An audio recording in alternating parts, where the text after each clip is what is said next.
This functions question is crazy. So if they were going to ask this at GCSEs, the examiners are full on demon mode. But it's a great question for you guys to gain extra understanding of functions.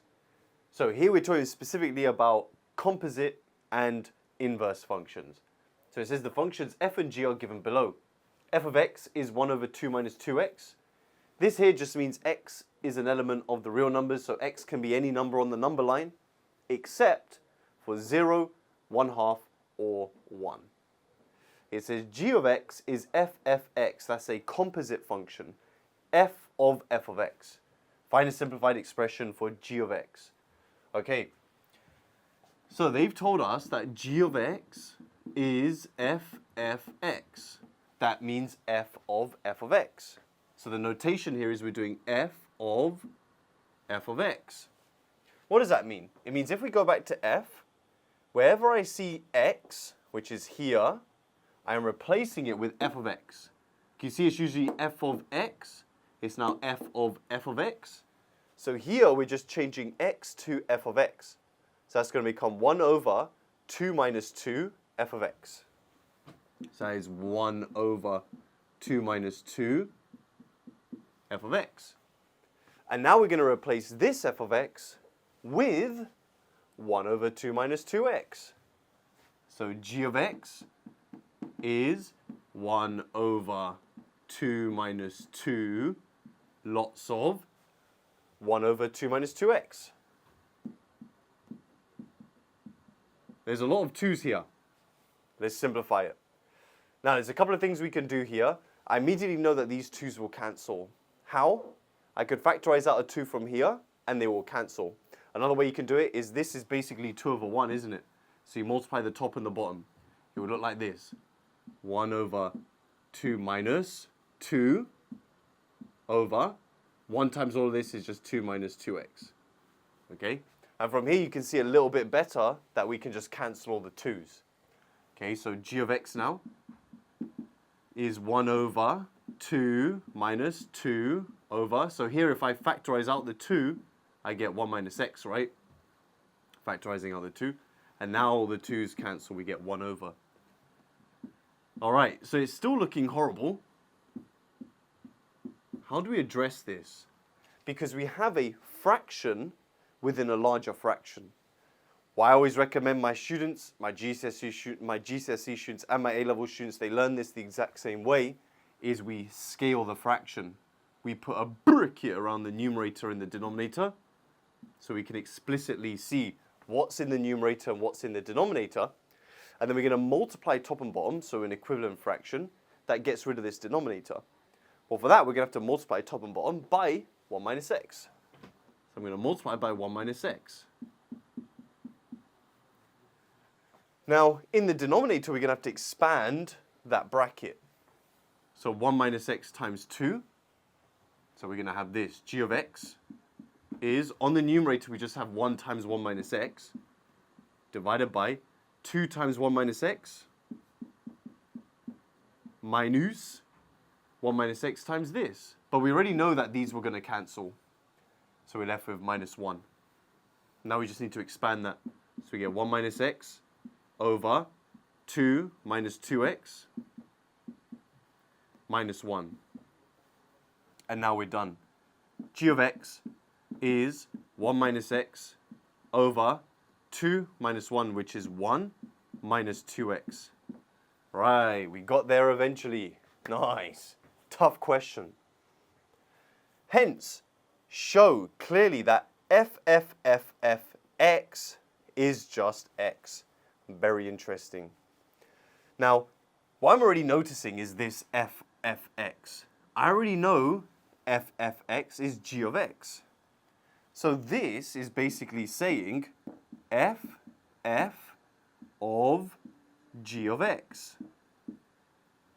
Okay? But what does 2 f's even mean? 2 f's just means g. All that's happened is this x has changed to g of x. Okay? So look at this. All I'm doing is I'm just changing this, and I'm changing this to g of x. G of x. that says the same as this now. So I'm just doing g of x. So f(x) is just g of x. So let's write it like that. It's going to save us some time. Right, so we're not doing f of itself loads of times. We're doing g of x. So now we have to go back to this. What is g of x? Well, I know g of x is this. All I'm doing is I'm changing my inputs of x to g of x. So wherever I see x, yeah, here, I'm changing it to g of x. So it's going to become 1 minus x is now g of x all over 1 minus 2 g of x. And now we have to replace these g of x's with this. Okay? So this is going to get crazy. We have 1 minus, I'm going to use a bracket here, g of x is 1 minus x over 1 minus 2x all over 1 minus 2 lots of g of x, which is 1 minus x over 1 minus 2x. Right. Now we have fractions within bigger fractions. We're going to do the exact same thing I said for the previous example. We're going to protect the numerator and the denominator. And we're going to multiply top and bottom by the denominator, which will get rid of it. We're going to multiply them by 1 minus 2x. So multiplying that in, 1 minus 2x times 1 is just 1 minus 2x. Minus, that times this. Now that times this fraction, that's just going to go, we get 1 minus x. Remember to use your brackets. All over. Down here, 1 minus 2x times 1 is just 1 minus 2x. Minus 2, lots of. When you multiply these, that cancels, we're left with 1 minus x. Right. Running out of space here. Running out of space, but it's all good. I don't think we're going to need much of part A anymore. So let me get rid of all of this up until we found g of x, because maybe we'll need that expression. Okay, so what have we got? We need to expand that now. We're going to have 1 minus 2x minus 1 plus x all divided by 1 minus 2x. Now we have minus 2 times 1 is just minus 2. And we have minus 2 times minus x, which is plus 2x. I have minus 2x plus 2x. 1 minus 2 is minus 1. On the numerator, I have 1 minus 1, minus 2x plus x, minus 2 plus 1 is minus 1. And there you go, the minuses cancel, and we are left with x. And that's shown. Nice. Find an expression for the inverse function g minus 1x. All right, now there's different ways we can do this actually. Let me show you guys the coolest way to do this. But first, the long way of doing this. The long way is saying, all right, here's my g of x. Here's 1 minus x over 1 minus 2x. All right, let this be y. Remember, what does inverse mean? Inverse means inputs go to outputs. Yeah, so f, some function, takes your outputs, some function takes your inputs and maps them to your outputs. Takes your x values, maps them to your y values. The inverse function is going to take you from your y values back to your x values being the inputs. So your inverse function just changes, it swaps the x and the y's. Okay? So you would just swap the x and the y's, and then from here you'd rearrange for y, you'd get your answer, not a problem. Let me show you guys how the professionals would do this. This is only situational, this is specific to the question we're doing now. It doesn't always work like this. What I have just shown you is that gx is x. Right? I can do something cool here. I can find the inverse function of g by doing inverse g of both sides.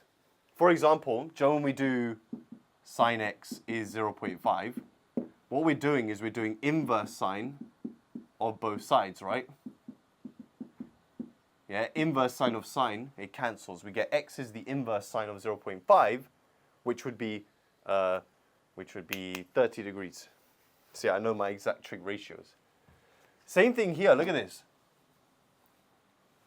Just going to move the x over slightly. I can get rid of this g by doing the inverse g of both sides. Okay? Inverse g of g, they just cancel each other out. And I'm left with g of x is the inverse g of x. So that's it, I'm done. The inverse is just the same as g. The answer is just 1 minus x over 1 minus 2x. See, you can get that answer super quick. That's a wicked trick. Guys, you don't want to, well, if you're still here, it's a very good thing because you've learned this trick. But that only works when this situation is true. So if ggx is x, then g of x is g minus 1x. Okay, so guys, make a note of that and save this video potentially so that you don't forget it and you can revisit it at a later date. Because if they were to ask this in an exam, it would only be worth like 2 marks. Okay, so yeah, guys, if you learned something today, I'd appreciate if you hit the like button, subscribe for more maths content, and if you're interested in my GCSE courses, link is in the description for more details. And if you want to join the Lung Gang Reddit page, feel free. You could submit your own questions and get feedback from my community. But otherwise, I'll see you in the next video. Nice.